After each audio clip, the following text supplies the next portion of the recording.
النهارده اليوم الثالث ليا لسه في الهوستل، بس عايز اوريكم حاجه غريبه. بقالي 3 ايام قاعد في الهوستل، وده الفيو بتاعي. كل يوم بالليل بيعملوا لنا فاير ووركس مخصوص.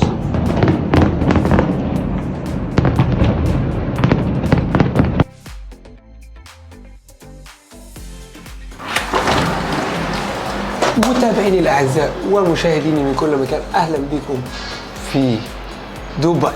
النهارده اليوم الاول ليا في دبي، وكنت حابب اخدكم معايا في رحله سريعه في الفندق اللي انا قاعد فيه او الهوستل زي ما بنسميه. فيلا بينا، لان ده يعتبر واحد لو ما كانش ارخص فندق باحلى فيو ممكن تقعد بيه في دبي. فانا هفرجكم على المكان وبعد كده توقعوا سعر الفندق وهقول لكم على سعره في اخر الفيديو. لو ما شفتوش الفيديو يلا بينا نبدا. الفيو ورانا عين دبي. طيب خلينا نبدا من بره الشقه. هو موجود في برج من ابراج الجي بي ار او جوميرا. اللي جه دبي قبل كده عارف يعني ايه الجي بي ار وعارف يعني ايه جوميرا. البرج اللي جنبنا برج هيلتون، الليله فيه ب 300 يورو، يعني الليله فيه ب 5500 جنيه مصري. فاحب اقول لكم لما انت تبقى ساكن جنب الهيلتون في برج من الابراج في الدور 15 بفيو على عين دبي بارخص سعر ممكن، يبقى المكان عظيم حتى لو مش نظيف. بس تخيل لو نظيف والناس اللي فيه ألذ ما يمكن. خلينا نبدا جوله من بره الشقه، ده الدور، ونخش جوه نتفرج. نخش الجزم محطوطه هنا وفي جزامه، وبعدين نتمشى في حمام، وفي الصاله هنا الشباب كلها قاعده وريسبشن هناك.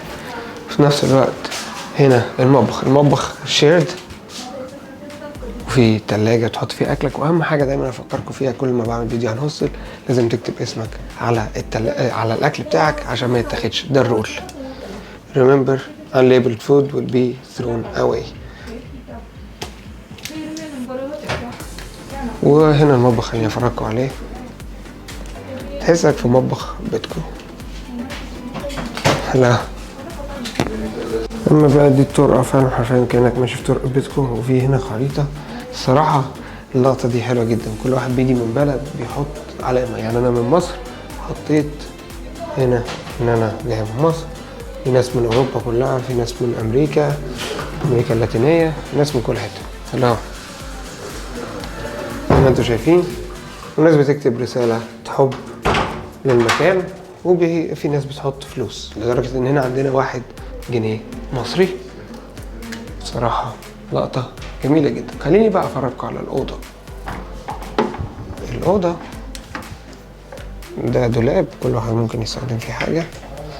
في نفس الوقت في 8 سراير 4 فوق بعض، وده السرير الجميل.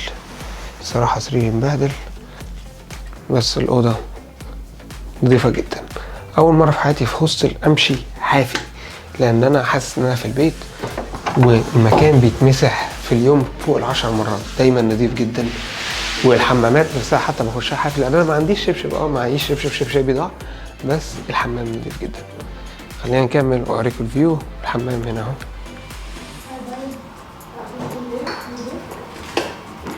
كانك في حمام بيتكم بالظبط، مفيش اي اختلاف. ودي هنا الصاله.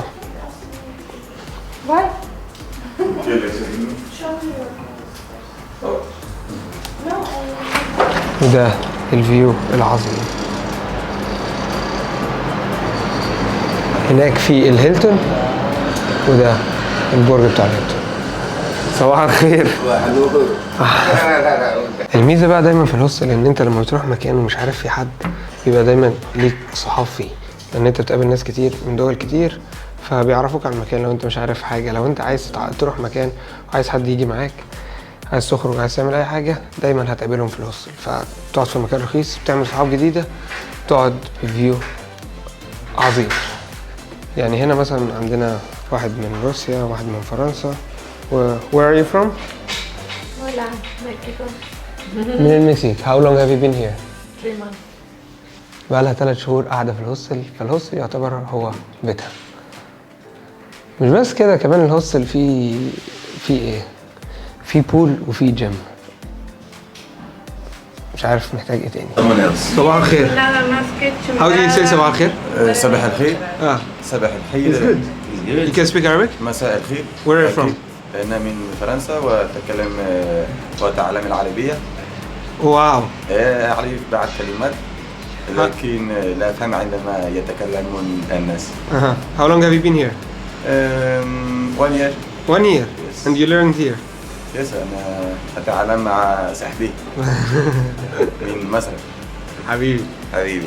وكمان الدنيا سكيورد جدا، في كاميرات في كل حته، عشان لو انت خايف على حاجتك فدايما اطمن الحاجه امان.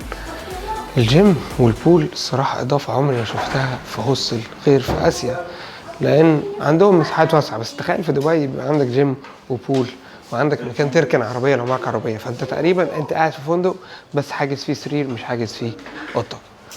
السعر بقى حاجه يعني مش منطقيه، بس السعر تقريبا في الليله في دبي في المكان ده 500 جنيه مصري او 25 يورو.